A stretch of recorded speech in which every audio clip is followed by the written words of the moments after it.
Well,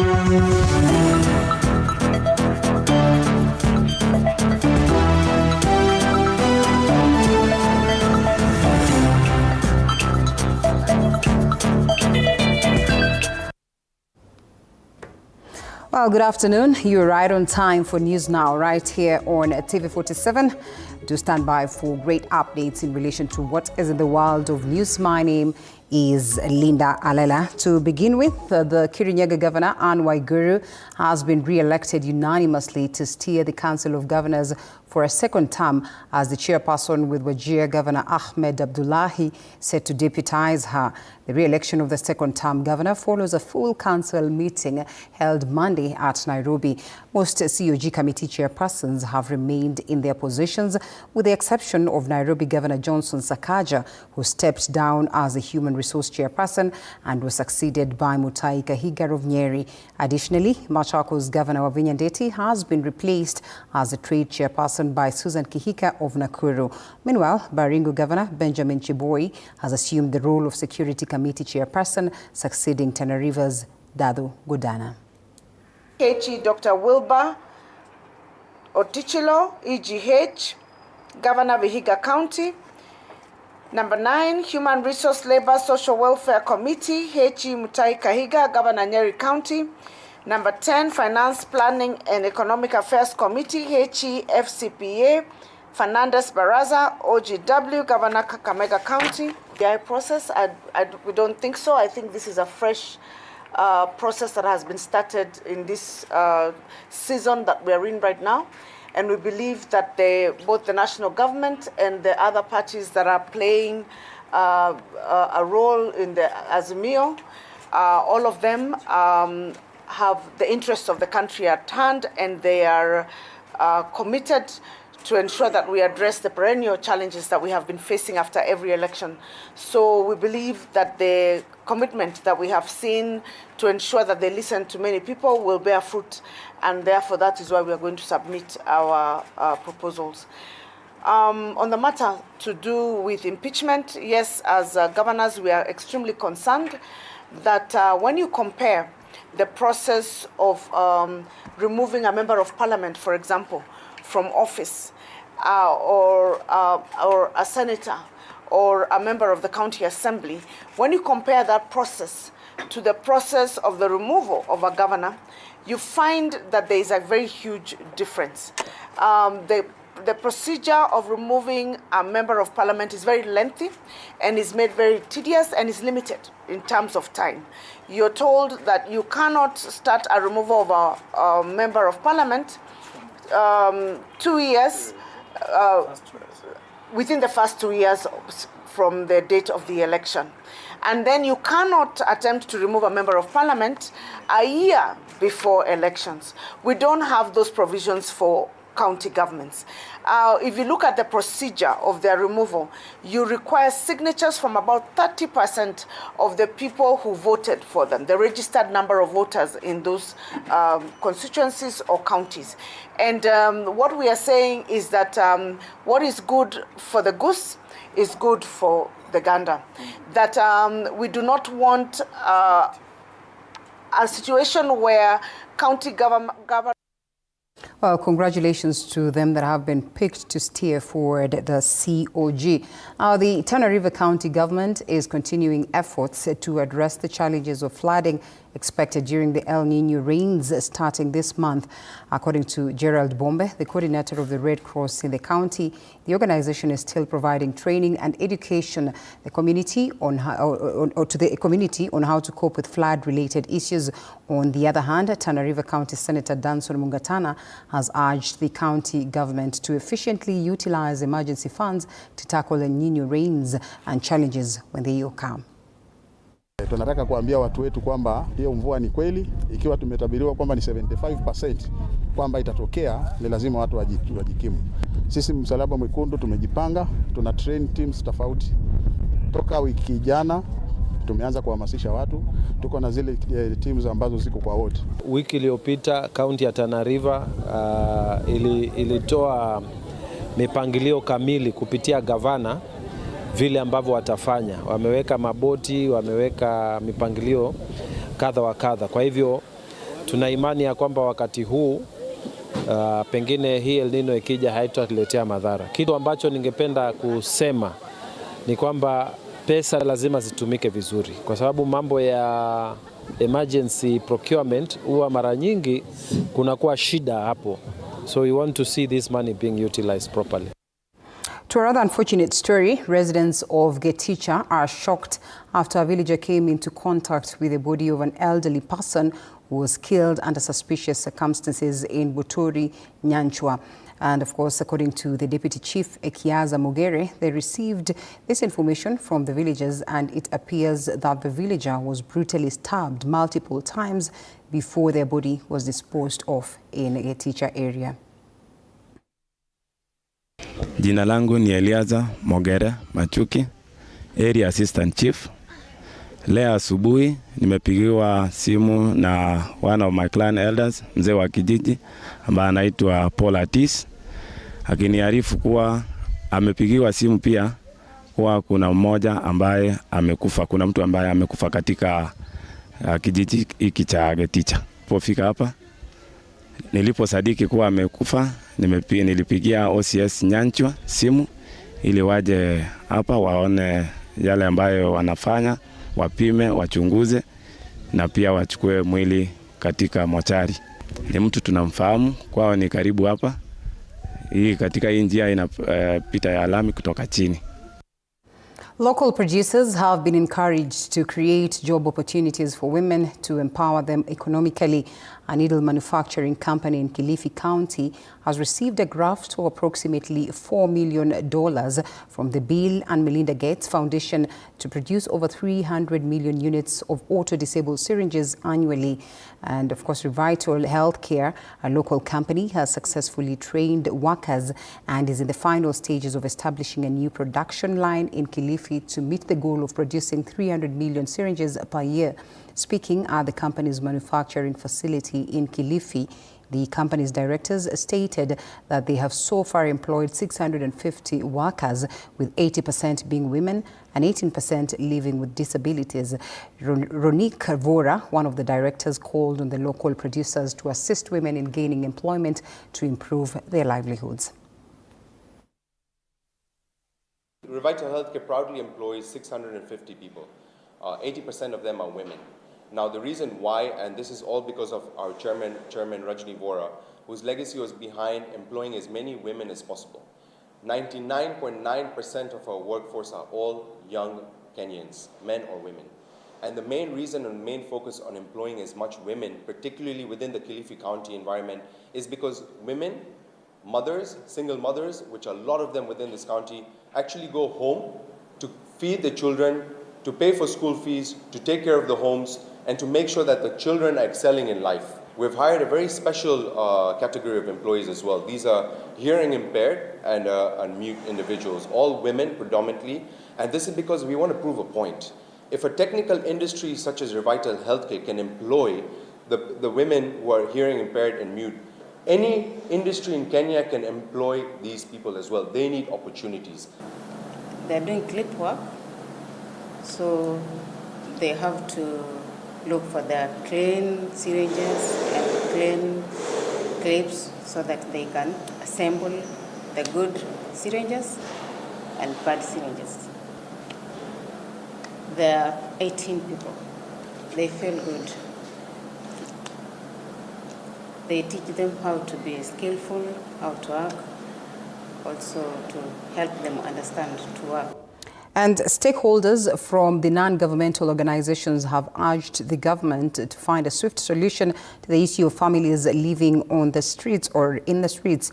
According to the stakeholders, the number of street families has increased and problems like drug addiction and gender-based violence are on the rise. Thomas Kulei, the chairperson of the Laikipia Peace Group, has suggested that street youth aged 18 and above should be given identification cards to seek employment. Siku ya leo tumekuwa hapa kwa sababu hao maboys into bracket chokora, na wamekuwa na kilio kubwa sana ambayo ningeomba serikali iweze kuchukua hiyo jukumu. Hao maboys wengine walijikuta wakiwa katika street wakiokota tu pale, na wakawa watu wazima pale na mpaka wakafikisha miaka ya kuchukua vitambulisho. Lakini kumekuwa na vikwazo ambayo inawazuia hawa kupata vitambulisho kwa sababu wanaitishwa living certificate na hali hajasoma, alijikuta pale akiwa mdogo. Pia anaitishwa kitambulisho ya Residents of the Lari constituency are celebrating after the national government brought services closer, reducing the distance they had to travel to Kiambu to access land registration and court services. The residents mentioned that Lari constituency had been neglected, making it difficult for them to access land inheritance services and legal services. Buruka Hangara, the Member of Parliament for Lari, stated that the Kiambu County government had agreed to allocate land for the construction of these offices to provide services closer to the people. Kubaliana the primary school next to Kirenga Primary, tutakata shamba la eka 2, then we do our college there. Kwa hivyo sasa tumekubaliana next week ni surveyor kukuja and immediately we start that project ndio tuweze kusonga. Ofisi zingine za serikali, court, the judiciary have already made a request to us. We provide them with a building ndio na pia tuwapatie shamba mahali pa kujenga. Mashamba ziko, nyumba tuko nayo tulikuwa tumejenga ilikuwa haitumiki na tumemwambia wanaweza kuwa wameoccupy hiyo nyumba. Na governor pia ameandika barua na amekubalia kwamba tutumie that building. Hayo mengine ya registry ya mashamba, pia registrar of births katika ofisi ya DC. Already tumeweza kupewa officers wa registrar of births and deaths already wanakuja. Or rather they are already here, they are waiting for equipment za kuanza kufanya kazi. Ila mnataka kama ni mashamba tukiletewa institution tunakubaliana nayo. Hata kama hiyo ni TVT ya watoto wadogo. Kuna plot imenyakuliwa hapo na najua inanyakuliwa na bado iko kwa process ya kutoa kwa huyo kurudisha kwa wananchi. Ile kitu muhimu sana ni watoto wetu wapate hiyo elimu. Juu sasa watoto walikuwa tu wanaenda bari kama Kisumu, hata Kisii, kuna wakati wengine walikuwa wanaenda tu kutafuta. Tena hata sisi wazazi tunachoka sana kuenda kutafutia watoto wetu elimu bari. Na kwa hivyo sisi tunaona hii maendeleo ni nzuri kwa hii Lari Kirega ward. Leaders from the Tiati constituency in Baringo County are stating that they will present their proposal to create a new county to the ongoing bipartisan discussions taking place at the Bomas of Kenya.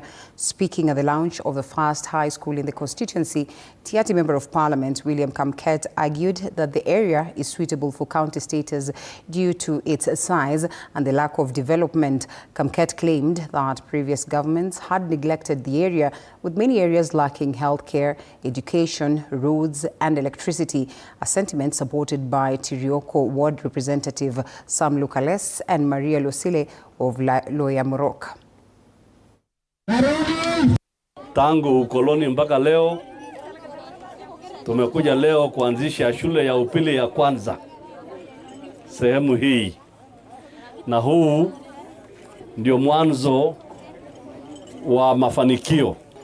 Hii secondary ambayo tumefungua leo ni ya kwanza tu, lakini tutaendelea kujenga zingine nyingi katika eneo hili. Watu wa Pokot wanataka maendeleo. Ile mambo ya Kasumba ya zamani ambao hawakuwa wanataka barabara, hawakuwa wanataka shule, imeisha. Changamoto yenye tuko nayo hapa ni shule ni chache sana. Hapa kwa hii location yetu tuko na shule 3. Unapata wenye wanakuja shule ni wale wanaishi karibu na center. Ni watu wachache sana.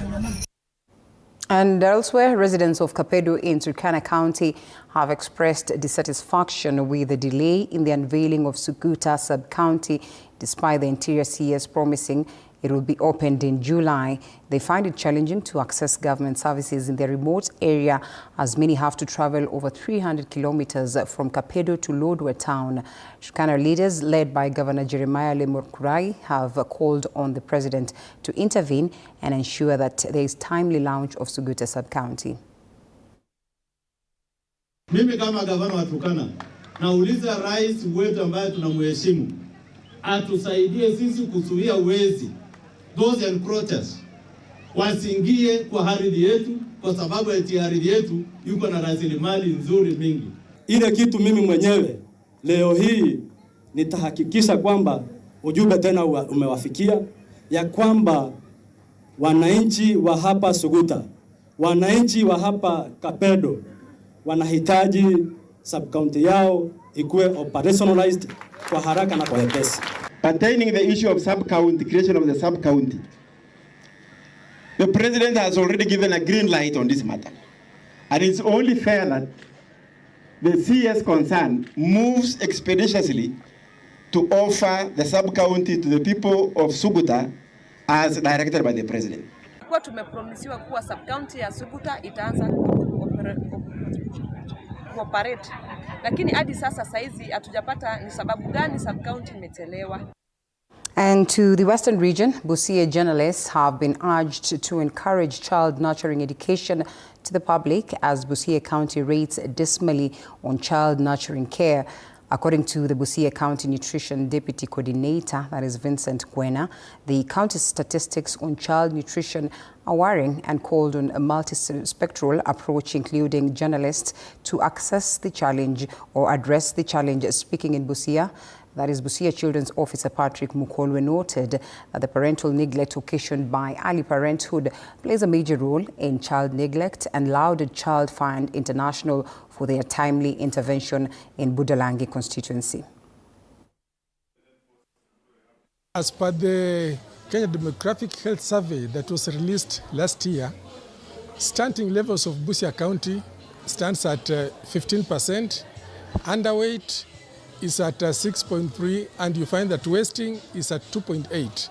Therefore, you find that we still have a long way to go when it comes to nurturing care, whereby our children are still malnourished, and therefore the most important thing that we need to do is to ensure that the information on nurturing care, nutrition reaches our people, reaches the community, so that people can start improving on the diets they feed their children.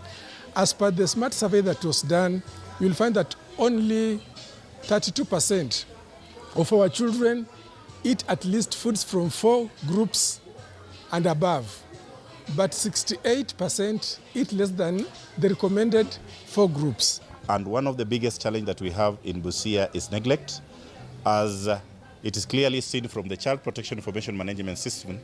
Neglect takes up 58% of the cases that are reported to our office. And when you are looking at nurturing care, we are seeing that most of those children are neglected between the age of 0 to 5. And 0 to 5, we realize that those parents who are neglecting these children are the same parents who are very young parents between the age of 15 and 25 years. In a bid to tackle problems like lack of schools and long distances to learning institutions, schools in West Pokot have introduced the informal kangaroo boarding system. This system is whereby school administration with parents make local arrangements and contribute food for learners to sleep at school. West Pokot County, and of course, many learners are out of school, hence others drop out due to nomadism, insecurity, poverty, retrogressive practices of female genital mutilation, and early forced marriages. This has forced many schools to adopt the new system. The system has helped in reducing school dropout rate and minimizing movements of learners who accompany their parents in search of water and pasture for their parents. Tumefungua bweni la wavulana ambalo tulipewa na sponsor ambaye ni AIC wakisimamiwa na POM International. Kwa hivyo walitusaidia pesa na tukajenga bweni ambalo tumelifungua leo ili wavulana wapate mahali pa kulala. Kwa sababu ya changamoto ambazo tuko nazo, watoto wanatoka mbali, tulionelea kwamba tuifanye shule hii iwe kangaroo, tunaita kangaroo boarding, ambayo kuanzia darasa la 6 hadi la 8 na pia junior secondary wabaki shuleni tukisaidiwa na wazazi, kwa sababu hatujapewa ile idhini ya kuwa shule ya malazi. Kwa hivyo tuliongea tu na wazazi wakatukubalia kwamba kwa sababu ya umbali watoto wetu wawe wakilala shuleni, na tukapewa hili bweni ili wapate mahali kwa kulala, kwa sababu mimi na organization yangu ya POM tulijenga kujengea wavulana wa shule ya Mbaru, both boys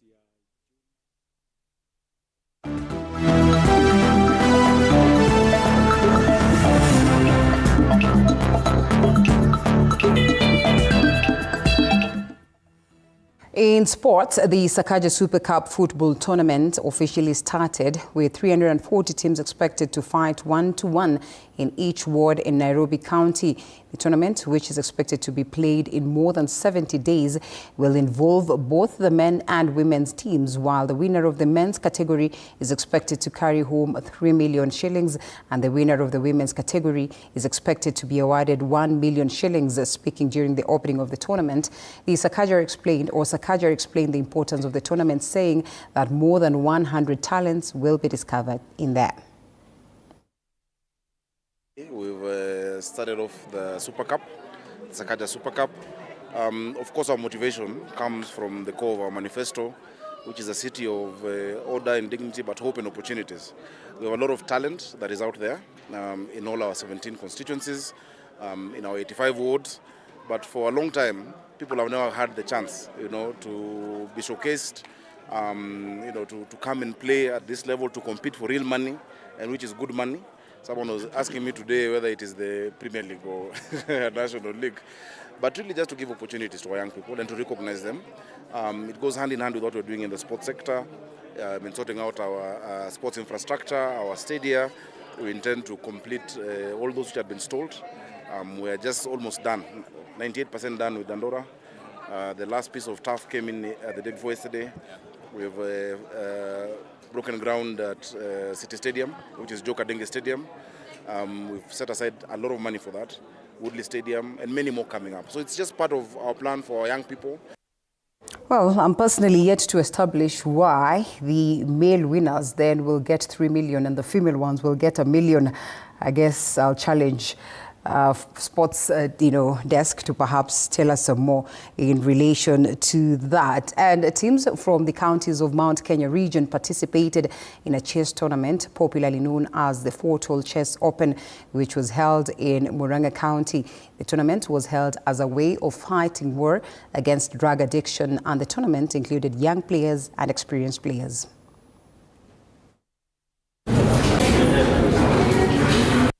We want to improve each constituency and at least have a team from all over Murang'a County, which will have our final game in January, and it will be graced by our governor and also our area MP from all around Murang'a County. Kuna counties huku ambazo kunasemekana kuna ulevi, drugs na alcohol abuse na all that, lakini hawa watoto tukiwaonyesha michezo mapema watakuwa wakijua kwamba wakimaliza shule maybe form 4 kuna game mtu anaelewa anacheza chess hapo, atajoin chess club mahali fulani.